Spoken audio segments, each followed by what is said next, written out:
Bonjour, c'est Jules Lavie pour Code Source, le podcast d'actualité du Parisien.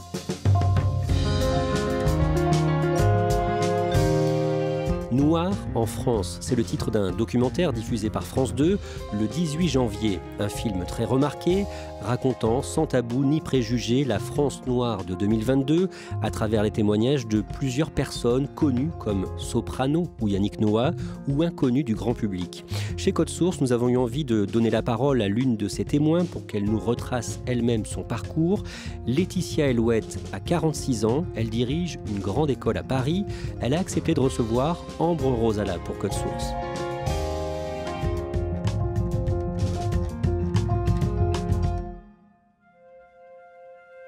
Laetitia Elouette travaille beaucoup. Elle dirige l'école des hautes études internationales de Paris, mais elle profite d'une journée de télétravail pour me rencontrer entre deux rendez-vous. Elle est grande, fine, et elle porte un chemisier blanc très élégant. Elle me raconte qu'elle est née en 1975 au Congo-Brazzaville, d'une mère aide-soignante et d'un père qui veut devenir médecin. Elle a un petit frère et une petite sœur, et quand elle a 5 ans, Laetitia et sa famille quittent le Congo pour que son père puisse poursuivre des études de médecine. Il s'installe alors en Roumanie. Quand on arrive en Roumanie et qu'on a 5 ans, ça change, c'est-à-dire qu'on devient le seul enfant noir de l'immeuble. Tout devient très compliqué parce qu'on ne ressemble pas physiquement aux autres. On vous le fait remarquer aussi, parfois de manière très directe. Des remarques racistes, ou des remarques racistes qui ne sont pas forcément verbales, parfois ce sont des gestes. Et moi j'étais une petite fille qui voulait s'intégrer, qui était noire. Donc la solution la plus simple à ce moment-là, c'est de se dire qu'on va devenir blanche aussi. Je le disais et je l'ai même pensé, comme des enfants peuvent avoir comme ça des espèces de pensées magiques et se dire que parce qu'ils le veulent vraiment très très fort, un jour ça va arriver. 1 an après leur arrivée en Roumanie, les parents de Laetitia se séparent. Sa mère s'installe alors en France avec ses 3 enfants et son père ne donne plus de nouvelles. Comme le diplôme d'aide-soignante de la mère de Laetitia n'est pas reconnu en France, celle-ci fait plusieurs petits boulots en tant que vendeuse, femme de ménage ou encore agent hospitalier. Je suis élevée par ma mère, seule, dans une cité HLM à Reims. J'ai pas du tout été malheureuse, j'avais beaucoup d'amis et beaucoup de souvenirs de complicité, de vrais moments de joie. Voilà, j'ai pas du tout le sentiment de souvenir de malheur ou de souffrance du fait de vivre dans ces conditions. Je suis plutôt une bonne élève. Des profs s'intéressent à moi, des profs me donnent de la matière. Moi, je me souviens par exemple ce qu'on appelait une CPE, donc une conseillère d'éducation, qui un jour, je devais avoir 11 ans, me donne 2 livres. L'Astragale d'Albertine Sarrazin, qui est un vrai roman d'émancipation de femmes, et Le chat de Simenon. Elle me dit, lis ça, tu vas voir, ça va t'intéresser. Et c'est une étape en fait qui a complètement changé ma vie. Je me mets à dévorer des livres. Je me mets à lire des auteurs français, des auteurs russes très tôt, des auteurs américains, et avec vraiment ce sentiment que j'engrange en fait une espèce de nourriture, mais une vraie nourriture qui devient un besoin et qui devient aussi pour moi le moyen, tout en restant là où je suis, d'avoir accès à des univers complètement différents, d'avoir le sentiment aussi que des perspectives nouvelles s'ouvrent, d'avoir une espèce d'appétit comme ça de savoir, de curiosité de l'autre, et en fait il s'est jamais arrêté. À la fin du collège, Laetitia se prend de passion pour l'écrivain Dostoïevski et se met en tête d'apprendre le russe. Comme cette option n'existe à Reims que dans le meilleur lycée de la ville, Laetitia fait sa rentrée de seconde dans cet établissement du centre-ville, loin du collège de sa cité, où elle avait l'habitude de côtoyer des enfants de toutes les couleurs de peau. Quand j'arrive dans ce lycée, oui, je suis une des seules. Je suis une des seules, et la question de la couleur de peau, pour moi, elle va avec le décalage complet, le décalage social, le décalage d'environnement. Les gens sont différents, ils ont une vie sociale que moi je trouve bien plus riche. Moi je n'ai pas tout ça. Donc la question que je me pose très vite, c'est comment est-ce que je vais arriver à faire ma place en fait. À faire ma place scolairement, ça m'inquiète moins, mais à faire ma place tout court, à avoir des amis, à être intégrée, à être acceptée, à être aimée. Je développe une observation très fine de la façon de parler, des schémas familiaux. J'enregistre tout en essayant de trouver des choses que je peux copier. Parfois on m'entend un peu, parce que ça m'arrange, parce qu'à un moment on est à table, on a la cantine, tout le monde est allé au ski, et puis arrive Laetitia. Mais alors Laetitia, t'es allée au ski ? Bah oui, oui, évidemment, oui, je suis allée au ski à Val d'Isère, mais non, j'y suis pas allée. Parfois, tout simplement, dans les styles vestimentaires, de regarder, moi j'ai pas autant d'argent, mais de faire preuve de créativité et de me dire, tiens, ça c'est pas mal, mais tiens, je vais essayer ça. À la fois pour ressembler et pour ne pas être démasquée. Laetitia a de très bonnes notes à l'école. Elle a toujours cette soif d'apprendre et rêve d'ascension sociale. Mais elle est persuadée que sa couleur de peau et son origine sociale sont un frein. Alors elle fait tout pour toujours être la meilleure. Je me mets une pression folle parce que, oui, je vais avoir une place. J'arrive avec mon ambition de pouvoir m'élever intellectuellement, mon envie aussi de m'en sortir, mon envie d'y arriver. Et je me dis, mais pour moi, ça va être plus dur. Donc évidemment, j'ai peur de l'échec et j'ai le sentiment que je dois me battre beaucoup plus que les autres pour y arriver. Quand elle a 16 ans, le père de Laetitia la recontacte. Elle le revoit une première fois et il lui apprend qu'il est devenu diplomate. Ces retrouvailles, en fait, elles sont assez simples. Moi, j'ai pas eu de nouvelles pendant 10 ans. J'ai en aucun cas une rancune du tout. Je suis ravie de retrouver mon père et finalement, les choses se font assez simplement et mon père m'amène dans son monde. Donc, au moment, en fait, où je commence à construire cette espèce de stratégie de camouflage, mon père m'amène l'espèce de décor de rêve puisque lui a encore plus que tout ce que je pouvais imaginer, encore plus que beaucoup de mes camarades. Donc je passe de semaines dans la cité à des week-ends dans les plus grands palaces parisiens, à, pour le coup, des vacances absolument luxueuses. J'ai le sentiment d'être à l'aise partout. Laetitia décroche son bac de lettres et sciences sociales sans aucune difficulté. Elle intègre une classe préparatoire de lettres, puis Sciences Po, à Rennes. Et rapidement, elle veut travailler dans la haute fonction publique. Quand je sors de Sciences Po, il n'y a qu'une chose qui m'intéresse, c'est faire l'ENA. Le sentiment que j'avais à l'époque, c'est que c'était la consécration. J'avais une espèce de golden ticket en fait d'intégration républicaine si j'avais l'ENA. Quand je vais au concours, je joue ma peau, j'ai vraiment le sentiment que je joue ma peau, et je joue l'estime que les professeurs ont mis en moi, l'espoir que les professeurs ont mis en moi. Voilà, j'arrive avec une pression. Ouais, j'avais l'impression que ça pouvait tout changer, que je pouvais tout gagner. Mais qu'en revanche, si j'échouais, eh bien finalement, la valeur que je pensais avoir, en fait, j'en avais aucune. Laetitia Elouette a 23 ans quand elle passe l'École nationale d'administration. Et quand elle consulte le tableau d'admission au concours, Laetitia ne trouve pas son nom dans la liste. Je me sens pétrifiée et complètement... finalement, ma valeur n'est pas aussi grande que celle que je pensais. Quand on a le sentiment que depuis qu'on est né, on est dans une espèce de combat pour prouver sa valeur, de combat pour trouver son chemin, et sans doute encore plus quand on est issu de la diversité, on met derrière cette question de ne pas y arriver une espèce de sentiment d'indignité. C'est aussi fort que ça.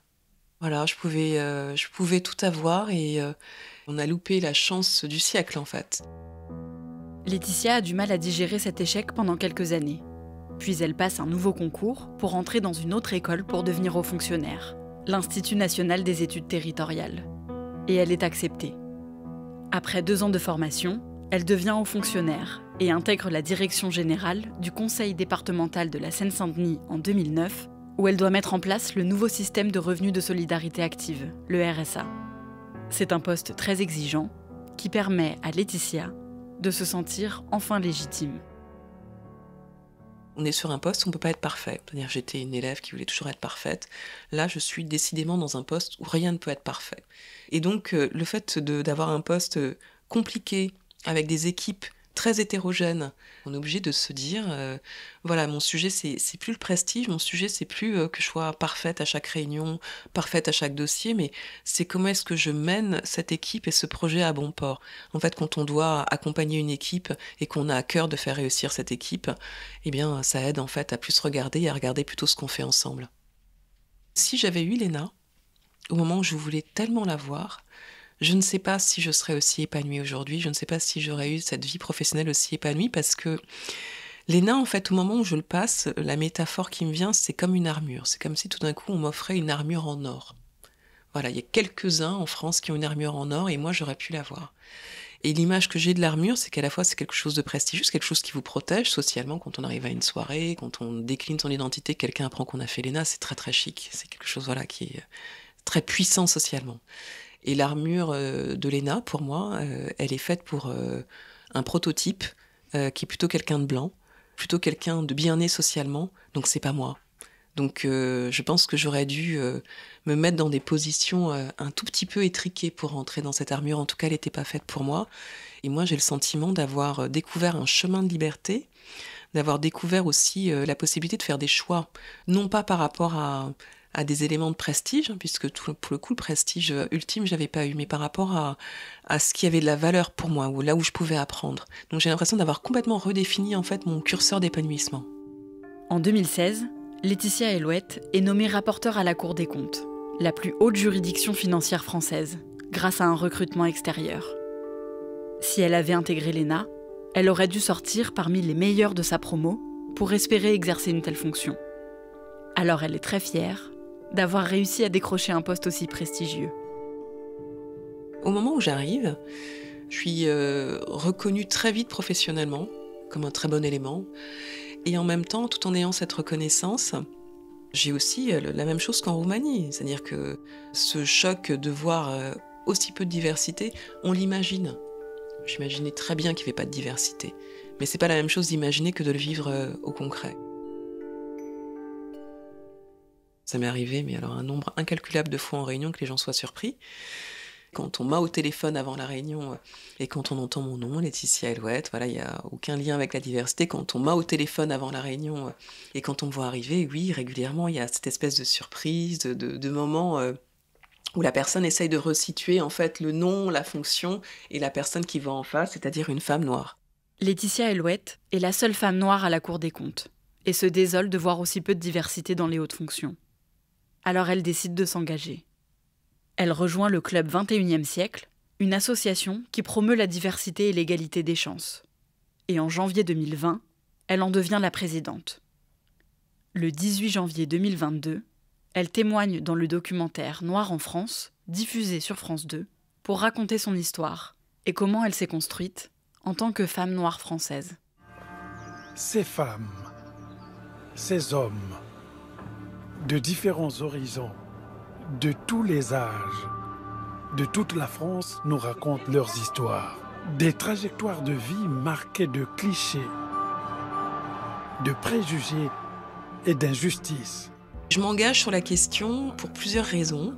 Parce que je me dis que j'ai aussi une responsabilité, en tout cas une possibilité, de me servir de mon parcours, de me servir de ce que je peux faire pour être utile sur cette question. Parce que je suis depuis très longtemps engagée sur l'égalité femmes-hommes, convaincue qu'il faut continuer ce chemin, mais que ce combat-là a beaucoup avancé, et j'en suis heureuse. Mais ce que je vois, c'est qu'en matière de diversité d'origine, pour le coup, ça avance beaucoup plus lentement. Quand on est femme et issue de la diversité, il y a un double plafond de verre. Il y a un énorme boulot. C'est aussi en parlant du sujet, en dédramatisant le sujet qu'on avance.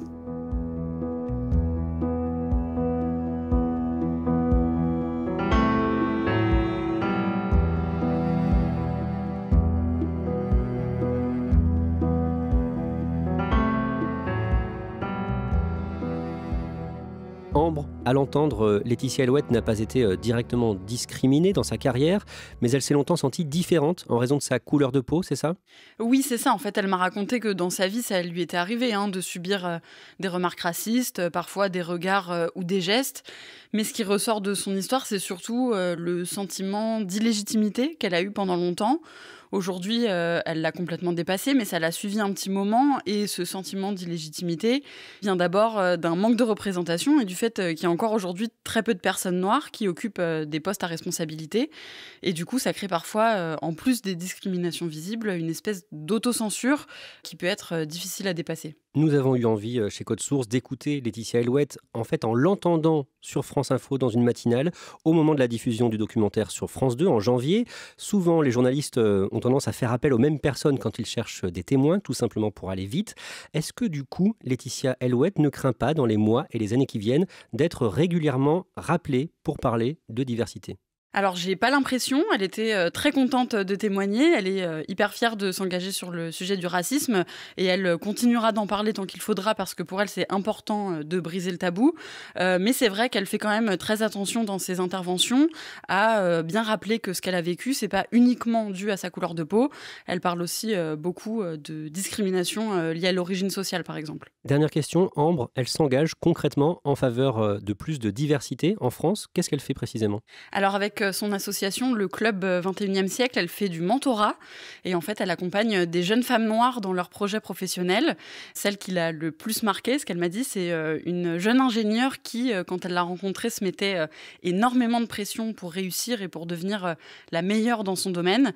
Et en fait, Laetitia Elouette m'a raconté qu'elle s'était beaucoup reconnue dans son parcours et dans son rapport à sa couleur de peau. Et ensemble, elles travaillent pour essayer de briser ce plafond de verre et faire en sorte que cette jeune ingénieure s'épanouisse et se sente pleinement légitime dans son travail. Merci Ambre Rosala. Le site de l'association de Laetitia Elouette, c'est club21siècle.org, 21 en chiffres. Le documentaire Noir en France est disponible sur Salto jusqu'au 19 mars, film signé Aurélia Perrault et Alain Mabankou. Cet épisode de Code Source a été produit par Thibault Lambert, Sarah Amni et Clara Garnier-Amouroux. Réalisation, Julien Moncouquiol. Code Source, le podcast d'actualité du Parisien, est disponible sur toutes les plateformes. Nous publions un nouvel épisode chaque soir de la semaine, du lundi au vendredi. Pour n'en rater aucun, abonnez-vous. Et puis si vous aimez Code Source, n'hésitez pas à laisser un commentaire sur votre application préférée. Vous pouvez aussi nous écrire directement codesource@leparisien.fr.